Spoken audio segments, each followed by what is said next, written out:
Spika kwa kunipa nafasi angalau na mimi niweze kutoa neno kwenye pendekezo na hoja ambayo imetolewa mbele ya bunge lako tukufu na Mheshimiwa Waziri Mkuu. Mheshimiwa Spika, kwanza nitoe shukurani kwa Mheshimiwa Rais wa Jamhuri ya Muungano wa Tanzania Daktari Samia Suluhu Hassan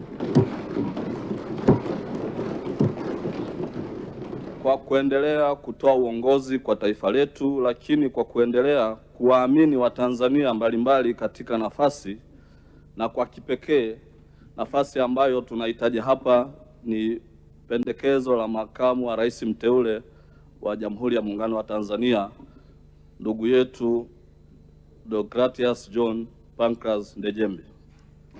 Mheshimiwa Spika, ndugu yetu Mheshimiwa Ndejembi mimi ninamfahamu tangu alipokuwa mkuu wa wilaya ya Kongwa. Alipokuwa wilaya ya Kongwa kulikuwa na matatizo ya migogoro ya wafugaji na wakulima katika wilaya ya Kiteto ambayo iko mkoa wa Manyara, lakini matatizo yale mara kwa mara yalikuwa yanaiathiri pia wilaya ya Kongwa. Kwa umahiri mkubwa, kwa maarifa makubwa, kwa umadhubuti wa kiuongozi, aliweza kushirikiana na viongozi wenzake katika wilaya ya Kongwa kuhakikisha kwamba madhara yale hayakuleta athari katika wilaya ya Kongwa. Lakini baadaye akashiriki katika uchaguzi mkuu wa mwaka 2020 na hatimaye wananchi wa jimbo la Chamwino wakamwamini na kuwa mbunge wao. Alivyokuja ndani ya bunge, tumeendelea kuishi naye katika mazingira ambayo ameonyesha umahiri mkubwa katika uongozi, katika nafasi zote ambazo ameweza kuaminiwa na Mheshimiwa Rais, na ameonyesha unyenyekevu, ameonyesha uchamungu, ameonyesha uweledi na ameonyesha uwajibikaji. Nina imani kwamba bunge hili tukufu, kwa heshima ya rais, lakini kwa imani ambayo Mheshimiwa Rais amempa Mheshimiwa Deogratias Ndejembi, wabunge hawa tutakwenda kumthibitisha kwa 100% ya kura za ndio.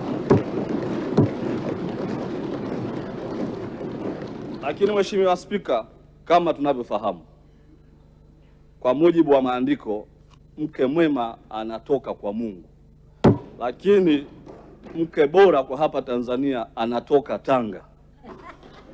Mimi Mheshimiwa Ndejembi ni mkwe wangu, ameoa Tanga.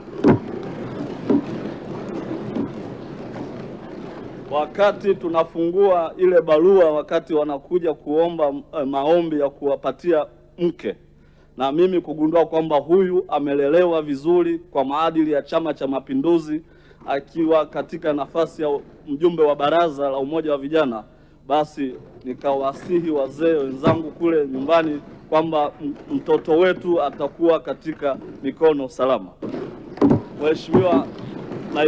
Mheshimiwa Spika, kwa heshima na taadhima, naomba wabunge tuungane mkono kuhakikisha kwamba kwanza tunampa Mheshimiwa Rais heshima kwa uteuzi huu ambao ameufanya, lakini pia tunampa imani ya kushirikiana na mwenzetu huyu katika jukumu hili kubwa na zito ambalo taifa linataraji kutoka kwake.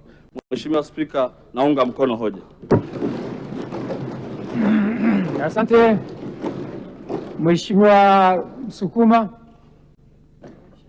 Jiandae Mheshimiwa Nolo. Nakushukuru sana.